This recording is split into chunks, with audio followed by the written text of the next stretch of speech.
The new companion in Doctor Who just spoke out against the criticism of the show, in the process revealing why not just Doctor Who is struggling, but why entertainment and Hollywood as a whole is in crisis.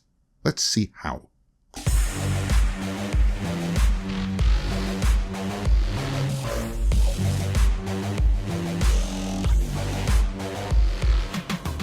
In an interview with Radio Times, here referenced by Deadline Hollywood, the criticisms leveled against Doctor Who were addressed.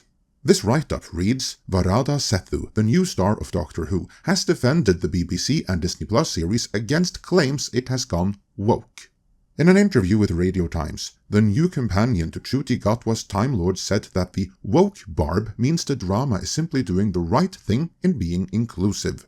There's been a couple of Dr. Woke references or whatever, but I just think we're doing the right thing if we're getting comments like that, Sethu said. Woke just means inclusive, progressive, and that you care about people, and as far as I know, the core of Doctor Who is kindness, love, and doing the right thing.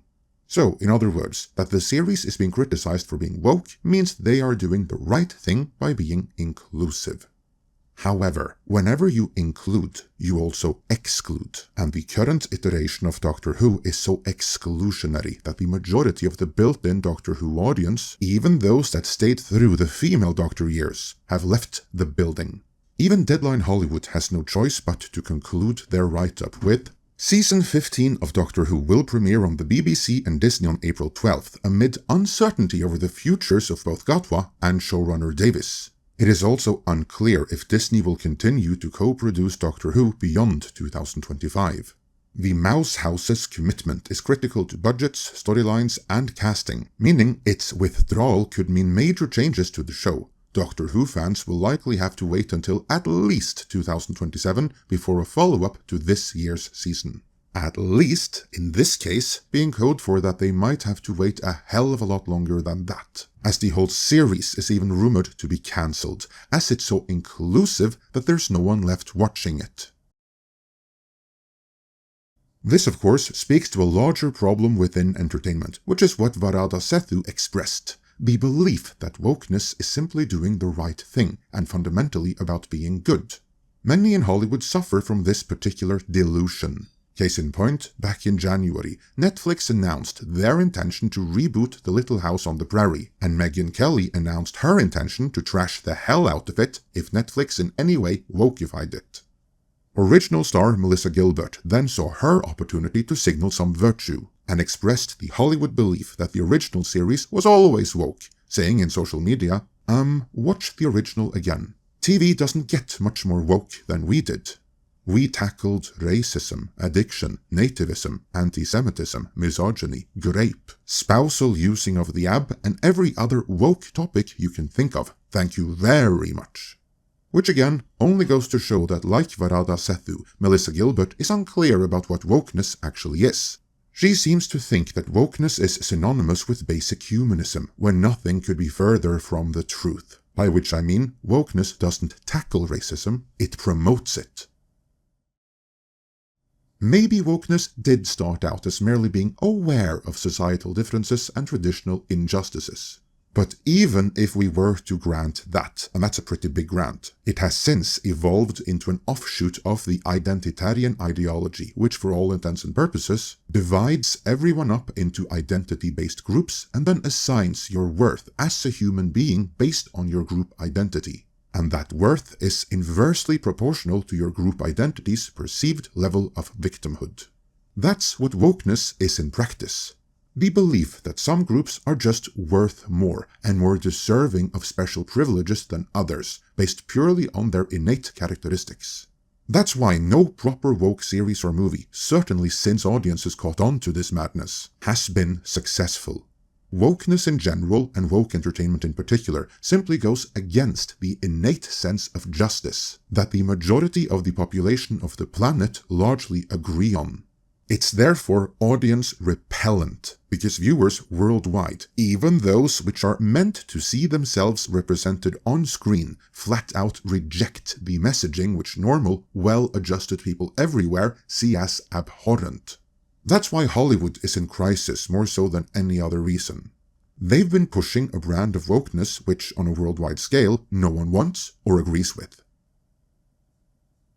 Here I want to bring up a commentary from the mainstream media in my native Norway, a country which is pretty progressive all in all, yet even there, the messaging Hollywood has forced upon the world is being rejected.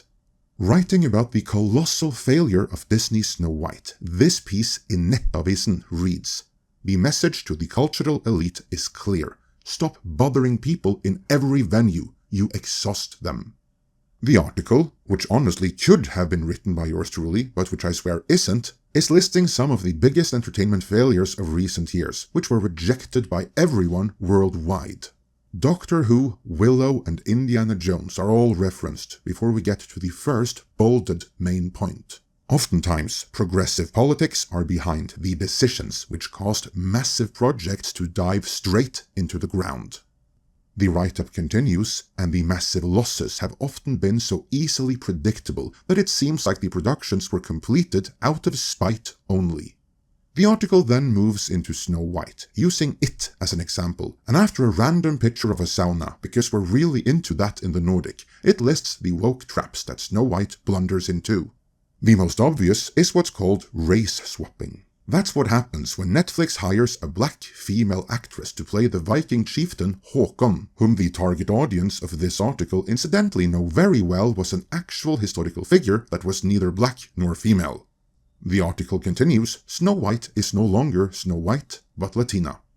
The article then asks, does this really matter in a fantasy film?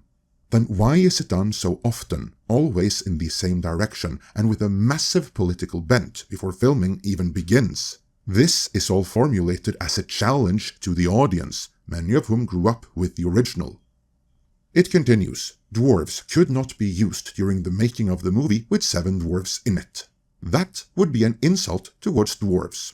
Such a claim is made as if it were self-evident, but take a step back, and it's hard to see why. And bolded, and the female lead can of course not be rescued by a male prince. That would be an insult towards women. Jumping forward a bit, the piece continues. These are patterns which have been repeated ad nauseum, more or less tangentially with a string of box office disasters. What is certain is that the cultural United States is much, much further left than their audience. And they're very, very fond of showcasing that, in an eternal quest for a modern audience which does not appear to exist. Jumping to the end, the piece concludes. What do these stories and box office numbers tell us about Western culture? They tell us that the divide between the elite and the regular electorate, which many would rather not talk about, is very real, and it's in culture that it's visible first. And that is what is going on here. Snow White is a manifestation of that divide, and in many ways, so is both Varada Sethu and Melissa Gilbert, both of whom proclaims that wokeness is good when the majority of the population of the planet finds it abhorrent. But as long as people like them parrot their out-of-touch with reality views, and as long as decision makers keep pushing those views in entertainment with other people's money, I might add, entertainment at large, and Hollywood in particular, will remain in a state of crisis. How long until they're forced to awaken from their wokeness? Let me know your thoughts in the comments.